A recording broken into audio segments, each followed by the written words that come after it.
Live from Fargo and serving you on TV, online, and on the go. This is Valley News Live at 10. Dozens gathered to protest the death of a man who was shot by a police officer in July. A Devil's Lake detective named Brendan Potts was involved in a struggle with Daniel Fuller. It resulted in the discharge of a gun that led to Danny's death. Today, Valley News Team's reporter Maddie Jelseth talked to Fuller's family and friends who peacefully demonstrated the life of Danny. Justice for Danny! Danny was right! You're all corrupt! It's been 2 months, and the dash cam video of the last moments of Danny's life still have not yet been released to his family. And here we are 70-some days later, and the video still hasn't been released. That's why more than 100 protesters walked around the block, chanting justice for Danny. No more violence! Genocide! They stopped in front of the City Hall in Devil's Lake, continuing to chant, expressing that policies need to be changed in the city. Policies need to be developed to safeguard the rights of the people in our community. One policy Marla believes needs to be changed is that officers under criminal investigation should not be paid while on administrative leave.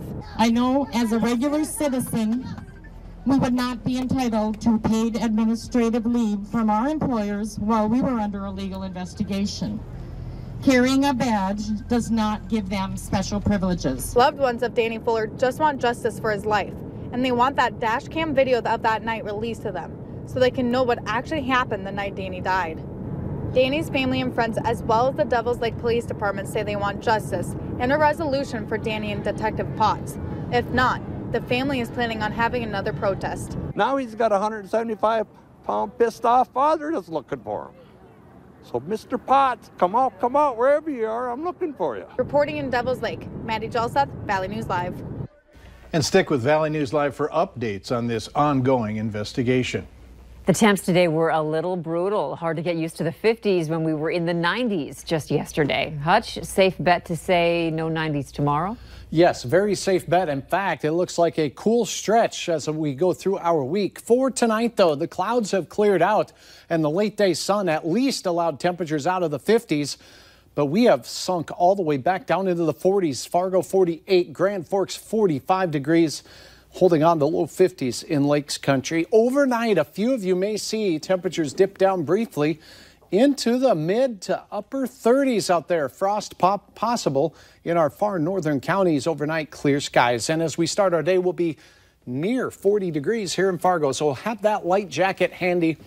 Coming up here in a minute, we'll talk about our afternoon. Tomorrow, we have several chances of rain throughout the week that I'll spell out here as well in a few moments. Okay, see you soon. Thank you. The search continues tonight for a man who's wanted by authorities. An earlier search for Cody Little Ghost prompted a lockdown at Holly schools today. Little Ghost ran from police in the 800 block of 9th Street around noon. School leaders went into an administrative lockdown because the chase was so close to school buildings. Here's what the 31-year-old looks like. He's 6 feet 2 inches tall, weighs about 200 pounds. He was last seen wearing a black and red hooded sweatshirt and black shorts. If you know where he is, contact law enforcement. Jury selection will begin tomorrow in the case of William Hain for the death of Savannah Graywind. Hain faces a charge of conspiracy to commit murder in Graywind's death. Graywind was found dead last year after having her baby cut from her womb. Hain pleaded guilty earlier this month to kidnapping and providing false information to law enforcement, but says he did not plan the murder. Hain's former girlfriend, Brooke Cruz, pleaded guilty to conspiracy to commit murder and 2 other charges and is serving life in prison without parole. Graywind was 8 months pregnant when she vanished. Her body was found 8 days later in the Red River. The baby was found healthy at the home of Cruz and Hain and is now in the custody of her father. North Dakota's first West Nile virus-related death this year has been confirmed. It's in northwestern North Dakota. The health department says the man who died was over 60 years old. Health officials say the virus can lead to an altered mental state and possibly death in the most severe cases. People older than 60 years or those who have underlying health issues are at the greatest risk of developing severe symptoms of the infection. Transmission of the virus usually peaks in the late summer in North Dakota, and extra steps to protect yourself and your family include wearing repellent that contains DEET, limiting outdoor activities between dusk and dawn, and removing containers and debris from around your home where mosquitoes might lay eggs, and keeping your lawn trimmed short.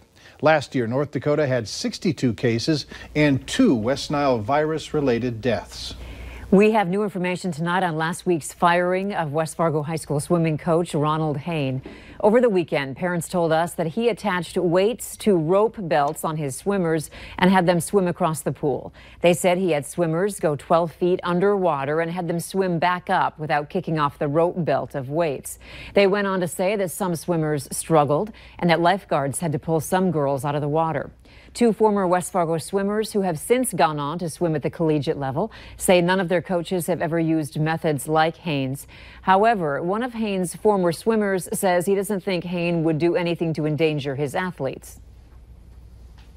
You know, when you take those weights off, everything is going to feel so much easier than when you are swimming with the weights on. It builds strength and it builds endurance, and like I said, it's normal. I might not have liked the practice when I was a swimmer, but at the end of the day, that's the sport I chose, and I wouldn't have complained and got him fired.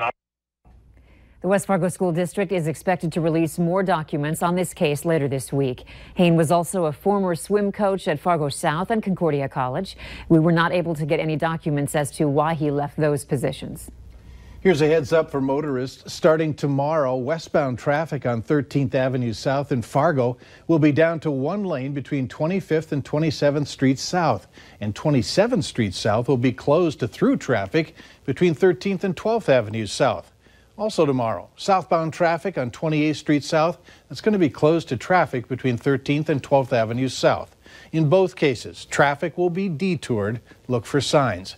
These closures are necessary to perform repairs on water main valves. The roads are expected to be fully reopened by the end of the day on Friday.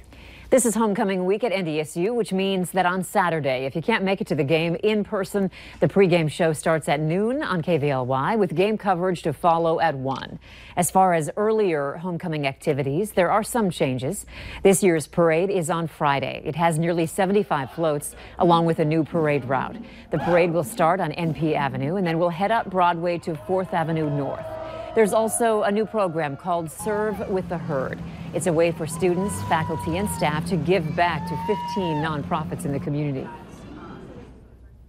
We love NDSU, and even though I'm not from here, I love the Fargo community. They're really welcoming to me, so I want to show how I want to give back by putting this together and giving back to the community.